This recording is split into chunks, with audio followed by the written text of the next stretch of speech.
வணக்கம். போர் நிறுத்தத்துக்கு மத்தியில் இஸ்ரேலின் மேற்கு கரை தாக்குதல்களில் 10 பாலஸ்தீனியர்கள் பலி. காசாவில் முழு கட்டுப்பாட்டையும் உறுதி செய்தது ஹமாஸ். இடிபாடுகளிலிருந்து 100க்கும் அதிகமான உடல்கள் சடலங்களாக மீட்கப்பட்டிருக்கின்றது. போர் நிறுத்தம் நீடிப்பதில் ட்ரம்ப் சந்தேகம், இவை சார்ந்துதான் இன்றைய தினம் ராஜ்யம் நிகழ்ச்சியில் பார்க்க போகின்றோம். காசாவில் போர் நிறுத்தம் அமல்படுத்தப்பட்டு வரும் நிலையில் ஆக்கிரமிக்கப்பட்ட மேற்கு கரையின் ஜெனின் அகதி முகாமில் இஸ்ரேலின் பாரிய படை நடவடிக்கை ஒன்றில் குறைந்தது 10 பேர் கொல்லப்பட்டு 35க்கும் அதிகமானவர்கள் காயமடைந்துள்ளனர். கடந்த செவ்வாய்க்கிழமை இடம்பெற்ற இந்த படை நடவடிக்கையில் வான் தாக்குதல்கள் இடம்பெற்றிருந்ததோடு ஆளில்லா விமானங்கள், ஹெலிகாப்டர்கள் மற்றும் கவச வாகன புல்டோசர்களின் உதவியோடும் பெரும் எண்ணிக்கையிலான இஸ்ரேலிய துருப்புகள் நகருக்குள் நுழைந்ததாக பாலஸ்தீனிய ஊடகங்கள் செய்தி வெளியிட்டுள்ளன. பாலஸ்தீனிய போராளிகளின் கோட்டையாக கருதப்படும் ஜெனினில் இஸ்ரேலிய குடியேறிகளும் அங்கு பலஸ்தீன குடியிருப்பாளர்கள் மீது தாக்குதலை நடத்தியுள்ளனர். முகாம் மீது படையெடுப்பு ஒன்று இடம்பெறுவதாக ஜெனின் ஆளுநர் ஹமால் அல் ரூப் ஏஎப்பி முகாம் மீது படையெடுப்பு ஒன்று இடம்பெறுவதாக ஜெனின் ஆளுநர் ஏஎப்பி செய்தி நிறுவனத்துக்கு தெரிவித்திருந்தார். அபேஷே வானில் வட்டமிட்ட இஸ்ரேலிய ராணுவ வாகனங்கள் அனைத்து இடங்களிலும் தென்பட்ட நிலையில் இது விரைவாக இடம்பெற்றது என்று அவர் மேலும் தெரிவித்திருந்தார். கவச வாகன புல்டோசர்கள் பல வீதிகளிலும் குழிகளை தோண்டி ஜெனின் முகாமை இஸ்ரேலிய படை முழுமையாக முற்றுகை செய்ததாக உள்ளூர் தரப்புகளை மேற்கோள் காட்டி பலஸ்தீனிய உத்தியோகபூர்வ செய்தி நிறுவனம் பபா தெரிவித்திருந்தது. இஸ்ரேலிய படையின் துப்பாக்கிச் சூட்டில் 3 மருத்துவர்கள் மற்றும் 2 தாதியர்கள் காயமடைந்ததாக ஜெனின் அரசு வைத்தியசாலை பணிப்பாளர் தெரிவித்திருந்தார். இந்த விடயத்தை இஸ்ரேலிய படை முன்னேறுவதற்கு முன்னர் பாலஸ்தீனிய பாதுகாப்பு தரப்பினர் பாலஸ்தீன அகமதி முகாமை சூழ தமது நிலைகளில் இருந்து வாபஸ் பெற்றுள்ளனர். பொதுமக்கள் மற்றும் பாதுகாப்பு படைகள் மீது இஸ்ரேலிய படை சூடு நடத்தியதில் பலரும் காயமடைந்தனர் என்று பாலஸ்தீனிய பாதுகாப்பு படையின் பேச்சாளர் ஒருவரான brigadier general Anwar Rajab AFP செய்தி நிறுவனத்துக்கு தெரிவித்திருந்தார். இந்நிலையில் இஸ்ரேலிய படைகளால் முஸ்தாபா அபு துபைக் என்ற 16 வயது சிறுவன் மற்றும் 8 பேர் வந்து கொல்லப்பட்டதாக பாலஸ்தீனிய சுகாதார அமைச்சு தெரிவித்திருந்தது. மேலும் சுமார் 8 கிலோமீட்டருக்கு அப்பால் இருக்கின்ற இந்த டியானிக் என்ற கிராமத்தில் இஸ்ரேலிய படை மற்றும் ஒருவரை சுட்டுக் கொண்டுள்ளது.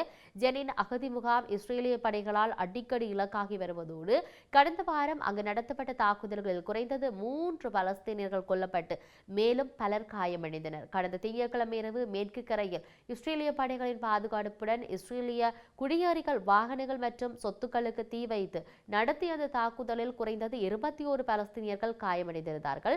கடந்த 2023ஆம் ஆண்டு அக்டோபர் மாதம் 7ஆம் தேதி காசாவில் போர் வெடித்தது தொடக்கம் மேற்கு கரையில் வன்முறை அதிகரித்துள்ளது.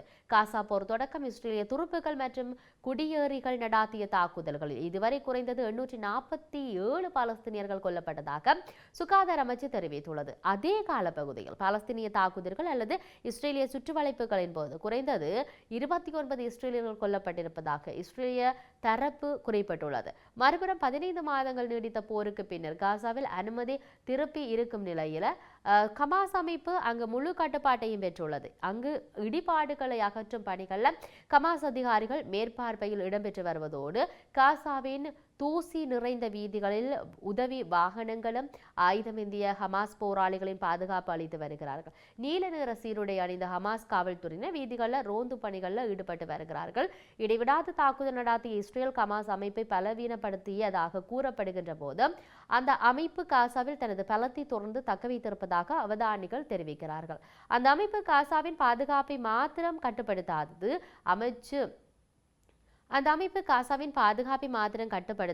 அமைச்சு மற்றும் அரசு நிறுவனங்களை நடாத்தி செல்வது, ஊழியர்களுக்கு சம்பளம் வழங்குவது மற்றும் சர்வதேச தொண்டு நிறுவனங்களுடன் ஒருங்கிணைந்து செயற்படும் பணிகளை மேற்கொண்டு வருவதாக அவர்கள் சுட்டிக்காட்டுகிறார்கள். எந்த வகையான பாதுகாப்பு இடைவெளியையும் தவிர்க்க வேண்டியுள்ளது என்று காசாவின் ஹமாஸ் அரச ஊடக அலுவலகத்தின் பணிப்பாளர் இந்த விடயத்தை ராய்ட்டர் செய்தி நிறுவனத்துக்கு தெரிவித்திருந்தார்.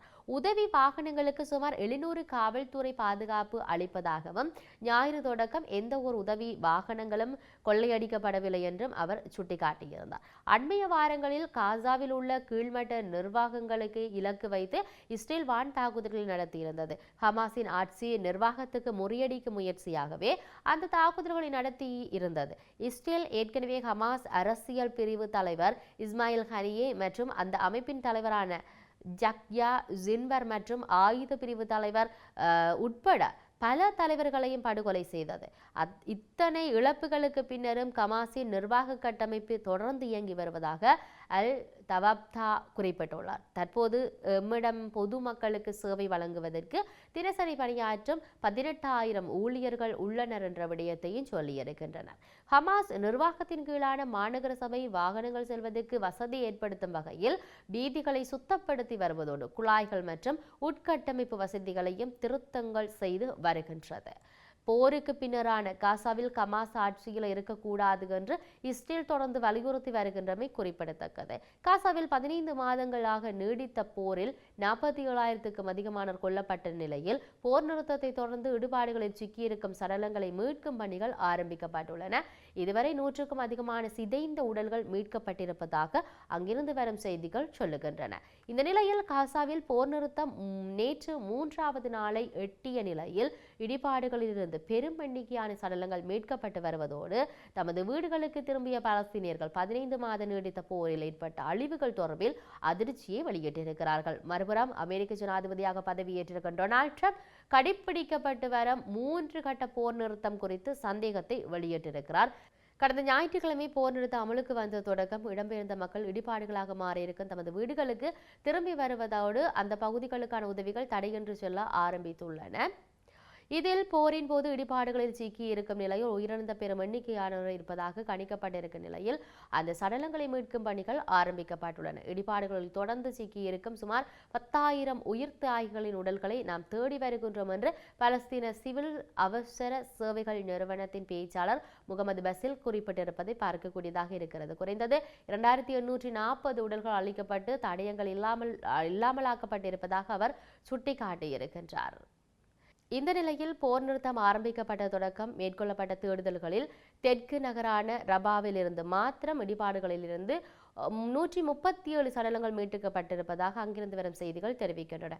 கடந்த 2023 ஆண்டு அக்டோபர் மாதம் தொடக்கம் காசாவில் இஸ்ரேல் இடைவிடாது நடத்திய தாக்குதலில் குறைந்தது 47,035 பாலஸ்தீனியர்கள் கொல்லப்பட்டதோடு மேலும் 1,11,091 பேர் காயமடைந்திருப்பதோடு இவர்களில் பெரும்பாலானவர்கள் பெண்கள் மற்றும் சிறுவர்கள் ஆவர். போர் நிறுத்தத்துக்கு மத்தியிலும் இஸ்ரேலிய ஸ்னைப்பர்கள் துப்பாக்கிதாரி ஒருவர் நடாத்திய துப்பாக்கிச் சூட்டில் ரபா நகரில் சிறுவன் ஒருவர் கொல்லப்பட்டிருப்பதாக பாலஸ்தீனிய செய்தி வெளியிடப்பட்டிருக்கு. பாலஸ்தீனிய ஊடகங்கள் செய்தி வெளியிட்டிருக்கின்றன.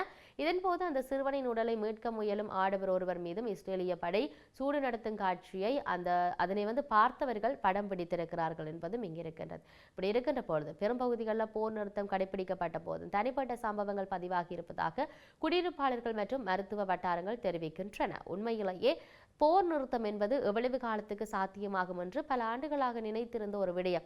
போர் தொடங்கி நிறைய ஆண்டுகள் நடந்த போதும் தொடர்ச்சியாக இந்த போர் நிறுத்தத்துக்கான பேச்சுவார்த்தைகள் ஆரம்பிப்பதும் கைவிடப்படுவதும் என்று இடையிடையிலேயே இவ்வாறான பிரச்சனைகள் இருந்தது. கடைசியில் போர் பேச்சுவார்த்தை என்பது தேவையில்லை என்கின்றவாறான ஒரு கட்டம் இருந்தது. ஏனென்றால் 2 அரசு தலைவர்களும் உடன்படாத நிலையில் இந்த நிலையில் தான் அமெரிக்க ஜனாதிபதி டொனால்ட் ட்ரம்ப் தான் ஜனாதிபதியாக வந்தால் பேச்சுவார்த்தைகள் ஆரம்பிக்கப்படும், போர் நிறுத்தமெல்லாம் சாத்தியமாக பல விடயங்களை சொல்லி இருந்தாலும் தற்பொழுது இந்த பேச்சுவார்த்தை என்பது சாதகமான நிலையில் இருக்கின்றது.